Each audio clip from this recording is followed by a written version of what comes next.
welcome to the Gospel Journey. It is the month of August, and our theme this month is going to be connecting with God through prayer and through worship. And so we're going to spend 2 weeks on prayer, 2 weeks on worship.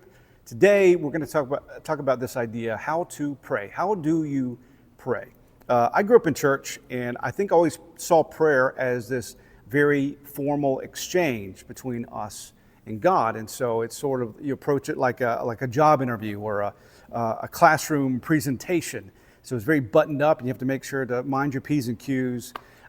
Then I was about 19 years old. I think it was 1997, and I was at an all-time low. And so I was experiencing a lot of personal kind of internal struggles and mental and emotional struggles. And so I found myself needing to pray. And so I didn't know what else to do, but I pulled up a chair next to the corner of a bed where I was sitting, and I pictured God in the chair, and I just sort of let loose. And it was an emotional outburst, and I told God exactly how I felt. And honestly, it did not feel like prayer, and it probably didn't look like prayer, but it was. And it was an honest, emotional exchange, conversation between me and God. It was honest, and I think that's the key. So maybe prayer isn't so much making sure that you say everything correctly or say everything right. It's more just being honest with God. Jesus said during the Sermon on the Mount, where he's kind of teaching us how to pray, he's talking about the Lord's Prayer, and he says, don't pray like the Gentiles do. And he says, using this kind of constant repetition, he says that the Lord knows your needs before you pray them. And so it's not really just kind of hammering the nail of what you need and repeating it over and over and over and trying to convince God to intervene. It's more than that, because he already knows what you need. He already knows what you're there to ask for. He wants to connect with you. The book of Psalms is beautiful, and it expresses all these different human emotions that we all feel and struggle through. And a lot of them, more than half of them, written by King David.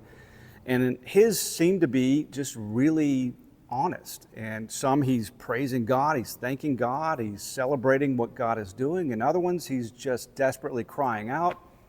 He's heartbroken, and he's experiencing pain and disappointment, and so he's crying out. But all of them are this just honest exchange between David and God. And I think that's how you pray. It's not so much hitting all the cues and checking all the boxes. It's just being open and honest with God.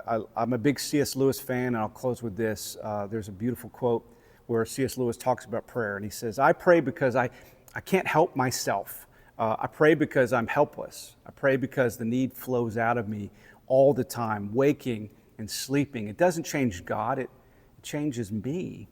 And so it is my heart being changed. It's my perspective being lifted. It's me connecting with something so much greater than myself and what I can see around me." So I encourage you, pray honestly, pray openly, and just let loose and talk to God as if he's right there, because he is.